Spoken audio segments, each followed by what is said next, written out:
What's up, you guys? I am here to tell you guys a little bit about Act 2, Scene 1, which you guys have read and completed, hopefully already. The only thing that you're going to have to do for today is you're going to have to comment on the challenge question at the end of this on the YouTube video, okay? So, hopefully, if you have not gotten up to Act 2, Scene 1 by now, you need to make sure that you are following along and getting your work done. Again, I do not want to see plagiarism. I've talked to you guys, since you guys are my sophomores and you had me twice, you know how I feel about plagiarism, you know how I feel about copying, pasting, you know how you're going to get a 0 if you do that. So give me your own thoughts, give me your own answers, give me your best work. That's what I'm looking for, all right? So let's go and jump into Act 2, Scene 1 of Othello. Okay, so if you watched yesterday, which I know you all did, I hope. If you haven't watched yesterday's video, watch yesterday's video right now and answer the challenge question. Today, we're going to talk about Act 2, Scene 1, and you are going to have a challenge question towards the end of this as well. So, we leave Venice. So no longer are we in Venice. We catch up with Othello and the cast over at Cyprus. Now remember, the Duke sent Othello and the warriors and Desdemona to Cyprus because they're supposed to fight against the Turks in a war. So at the beginning of Scene 2, we see that there's actually a storm that's going on. So on the island of Cyprus, there's a bad storm that's happening, and everybody's really worried about safety. It's really, really bad. It was kind of like the storm last night, to a point where ships are sinking and all that other stuff. Remember, transportation was not that easy back in this day, back in the 1600s. Going on a ship was very dangerous. It would take a long time, and most of the time you might not even make it. So the storm was crazy. A lot of people were worried about safety. The first people that we run into are Desdemona and Emilia. So Emilia is Iago's wife. So Iago is married somehow. I don't know how, because he's just like a weird and evil kind of guy. But Emilia is there. She's the attendant of Desdemona. So she's kind of like Desdemona's servant a little bit. Kind of like a good friend, kind of like a confidant. So Desdemona and Emilia show up.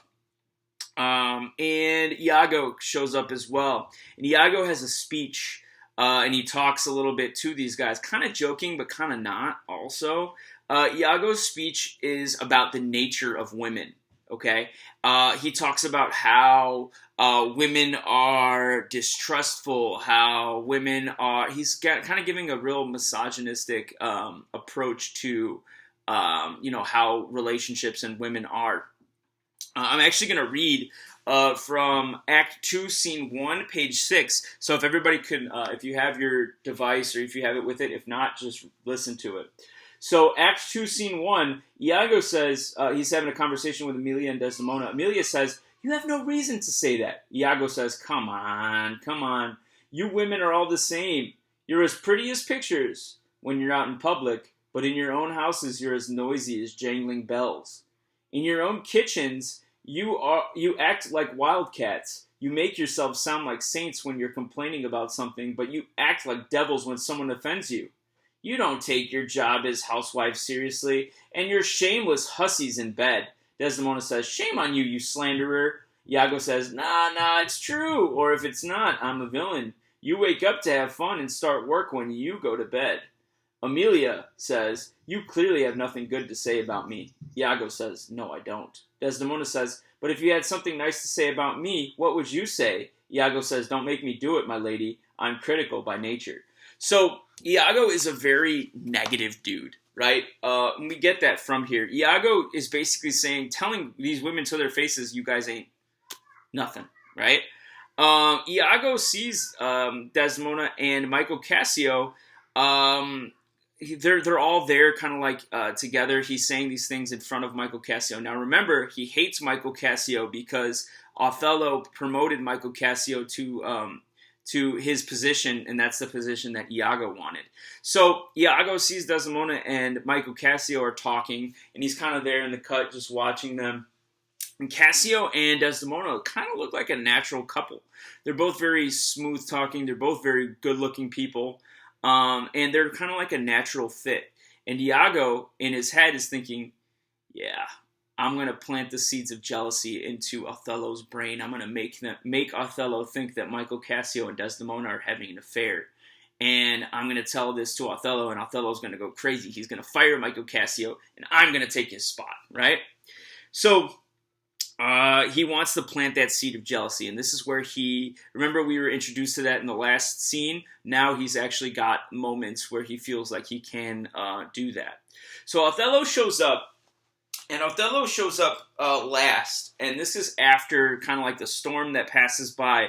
Othello shows up, and he says that they won the battle because the Turkish fleet didn't survive the storm. So because the Turkish fleet sank, Othello and the Venetians won. They won the battle without really having to do anything. And they're excited about that, and they're going to start kind of like celebrating in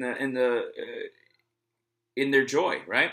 So Iago at the end of this still kind of seems pretty negative, but not negative on the outward side. He's negative on the inward side, and he tries to make everybody trust and believe him so that he can manipulate them later. So Iago really, at the end of this, is screwing a lot of people over. He's screwing Cassio over because he wants to take Cassio's job by saying that Cassio and Desdemona are having an affair. He's screwing Rodrigo over because he's going to use Rodrigo to do whatever it is that he wants to do, whatever he can't do because he has to pretend like he's loyal to Othello. He's screwing Desdemona over because, he's screwing up her relationship and her marriage to Othello, and he's screwing up Othello's life because he's, making it seem like his wife is having an affair. He hates the Moor. He hates Othello so much that he just wants to screw his life. And he feels like everybody has wronged him. And you can see kind of like his mindset throughout this scene because he feels like he's wronged. He feels like everybody's against him. He feels like he has to do all this stuff, and he has to manipulate everybody. Well, that's the end of Act 2, Scene 1. So your challenge question right now is I need you to, 1, comment that you watched the video, and also on that same comment, I need you to tell me the name of the song that you last listened to. Those are the 2 things that I need you to comment. If you get those done, and if you comment those on your YouTube, I will give you your participation points on Gradebook. So, again, Act 2, Scene 1 is going to be Act 2, Scene 2 is going to be posted tomorrow at 9 a.m. on your Google Classroom. It's going to be due midnight that night. And I'm also going to post a video the next day kind of like explaining that scene to you, okay? All your grades are going to be updated on Sunday as usual. Make sure that you are sticking with your stuff. Make sure that you are meeting the deadlines and doing your very best, okay? So again, challenge question. Comment that you watched the video, and also tell me the name of your favorite, or the song that you listened to last. So the last song that you listened to.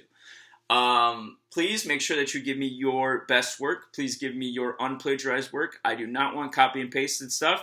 I want your thoughts. I want your answers. Do not half-ass it, full-ass it. Give me your best. Have a great rest of your day. Stay out of trouble. Salute.